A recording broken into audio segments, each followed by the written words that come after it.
మనందరిలోనూ ఓ శక్తివంతమైన డ్రైవ్ ఉంటుంది. అదే కామవాంఛ. చాలాసార్లు దీన్ని ఒక టాబూగానో దాచుకోవాల్సిన విషయంగానో చూస్తాం. కాని నిజానికి అదొక సహజమైన శక్తి.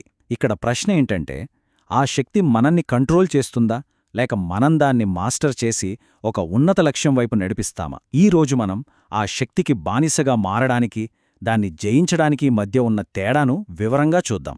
ఇక్కడ చూడండి, మన ముందు రెండు దారులున్నాయి కదా. ఒకటి క్షణికమైన ఆనందం వెంటపడి చివరికి మనల్నే బంధించే దారి. ఇంకొకటి మనస్సుపై పట్టు సాధించి ఒక స్పష్టమైన లక్ష్యం వైపు సాగే ప్రశాంతమైన మార్గం. మనం ఏ దారి ఎంచుకుంటామనే దానిపైనే మన జీవిత గమనం ఆధారపడి ఉంటుంది. సో ఈ రెండింటి గురించి మనం మరింత లోతుగా తెలుసుకుందాం. దేన్నైనా జయించాలంటే ముందు దాని గురించి మనం పూర్తిగా అర్థం చేసుకోవాలి. అసలీ శక్తి మనలో ఎందుకుంది, ఎక్కడ్నించొస్తోంది? ఈ ప్రశ్నలకు సమాధానం తెలిస్తేనే కదా దానిపై పట్టు సాధించడం సాధ్యమయ్యేది. అందుకే ముందుగా దాని మూలాల్లోకి వెళ్దాం.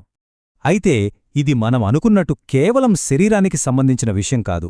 దీని వెనక 3 ప్రధాన శక్తులు పనిచేస్తాయి. ఫస్ట్, మన శరీరంలోని హార్మోన్లు. ఇది పూర్తిగా బయలాజికల్. సెకండ్, మన ఆలోచనలు, మనం చూసే మీడియా, మనం మనసులో క్రియేట్ చేసే సైకలాజికల్ కోరికలు.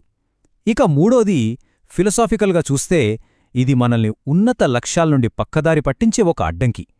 ఈ మూడింటిని అర్థం చేసుకున్నప్పుడే మనం దాన్ని కంట్రోల్ చేయగలుగుతాం. సరే, కారణాలైతే తెలిసాయి, బానే ఉంది. కాని అసలు పాయింట్ ఏంటి? దీన్ని కంట్రోల్ చేయడం ఎలా? కేవలం తెలుసుకుంటే సరిపోదు, ఆచరణలో పెట్టాలి. ఇప్పుడు మనం మనసుపై పట్టు సాధించడానికి ఉపయోగపడే కొన్ని పవర్ఫుల్ స్ట్రాటజీస్, టూల్స్ గురించి మాట్లాడుకుందాం. అన్నింటికంటే ముందు మన మైండ్సెట్లో ఒక పెద్ద మార్పు రావాలి. ఎదుటి వ్యక్తిని కేవలం ఒక శరీరంగా, ఒక వస్తువుగా చూస్తున్నామా? లేక వాళ్లకంటూ ఆలోచనలు, ఫీలింగ్సున్నా ఒక కంప్లీట్ పర్సన్గా గౌరవిస్తున్నామా? ఎప్పుడైతే మనం గౌరవించడం మొదలుపెడతామో అప్పుడు కామవాంఛ బలహీనపడి దాని స్థానంలో ఒక అందమైన అనుబంధం ఏర్పడుతుంది. ఈ సెల్ఫ్ కంట్రోల్ అనేది ఒక్కరోజులో వచ్చేసేది కాదు. దీనికి 3 పిల్లర్స్ లాంటివున్నాయి. మొదటిది మైండ్ఫుల్నెస్. అంటే మనసులోకి వచ్చే ఆలోచనలకు వెంటనే రియాక్ట్ అవ్వకుండా వాటిని కేవలం ఒక సాక్షిలా గమనించడం. రెండవది ట్రిగ్గర్స్ని అవాయిడ్ చేయడం.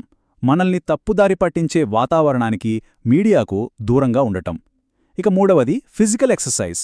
మనలో పేరుకుపోయిన ఎక్స్ట్రా ఎనర్జీని కన్స్ట్రక్టివ్గా బయటకు పంపటం. గమ్యం లేని పడవ ఉంటుంది కదా, గాలి ఎటు వీస్తే అటు కొట్టుకోపోతుంది. మన మనసు కూడా అంతే. దానికొక క్లియర్ ప్లాన్, ఒక స్ట్రక్చర్ లేకపోతే అది పనికి రాని ఆలోచనల వైపు ఈజీగా వెళ్ళిపోతుంది. అందుకే ప్రతిరోజూ ఒక లక్ష్యాన్ని పెట్టుకుని పనిచేయడం చాలా ముఖ్యం. ఇది మనసును అదుపులో ఉంచి మన కర్తవ్యంపై ఫోకస్ చేసేలా చేస్తుంది. బ్రహ్మచర్యం అనే పదం వినగానే చాలామందికి గుర్తొచ్చేదేంటంటే కోరికల్ని అణిచిపెట్టడం. కాని అది పూర్తిగా అపోహ. ఇది నదీ ప్రవాహాన్ని ఆపడం కాదు, ఆ ప్రవాహానికి డ్యామ్ కట్టి పొలాలకు మళ్లించడం లాంటిది. అంటే మనలో ఉండే ఆ ఎనర్జీని వేస్ట్ చేయకుండా దాన్ని మన క్రియేటివిటీకి, మన స్పిరిచువల్ గ్రోత్కి, మన లక్ష్యాలకు ఇంధనంగా వాడుకోవడం అన్నమాట. అసలు మనమిప్పుడు ఫేస్ చేస్తున్న ఈ ఛాలెంజ్ ఇదేమీ కొత్తది కాదు. వేల ఏళ్లనుంచి ప్రపంచంలో గొప్ప గొప్ప ఫిలాసఫర్స్ అంతా దీనికి సొల్యూషన్ వెతికారు. గ్రీక్ స్టోయిక్స్ నుండి భగవద్గీత బోధనల వరకు, బుద్ధిజం వరకు అందరూ చెప్పిన సత్యం ఒక్కటే: మన కోరికలకు మనం బానిసలం కాకుండా వాటికి యజమానులుగా మారినప్పుడే అసలైన స్వేచ్ఛ దొరుకుతుంది. ఓకే, ఇప్పుడు దాకా ఈ ఎనర్జీని ఎలా కంట్రోల్ చెయ్యాలో చూశాం. కానీ అసలైన మ్యాజిక్ ఇక్కడే మొదలవుతుంది. కేవలం కంట్రోల్ చెయ్యడమే కాదు, ఆ శక్తిని ఒక అద్భుతమైన క్రియేషన్గా ఎలా మార్చొచ్చో ఇప్పుడు చూద్దాం. ఇది అణిచివేత కాదు, ఇది ఒక ట్రాన్స్ఫర్మేషన్. ఈ శక్తిని నాశనం చేయక్కర్లేదు, దాన్ని ఒక ఉన్నతమైన రూపంలోకి మార్చొచ్చు. మొట్టమొదటగా దాన్ని మనం ప్రేమగా మార్చొచ్చు. అంటే కేవలం ఒక ఫిజికల్ అట్రాక్షన్ లెవెల్ నుంచి ఒక వ్యక్తి ఆత్మని, వాళ్ల పర్సనాలిటీని, వాళ్లలోని మంచితనాన్ని మనస్ఫూర్తిగా గౌరవించే ప్రేమగా దానిపైకి తీసుకెళ్లొచ్చు. అది కేవలం కోరిక కాదు, అదొక లోతైన అనుబంధం.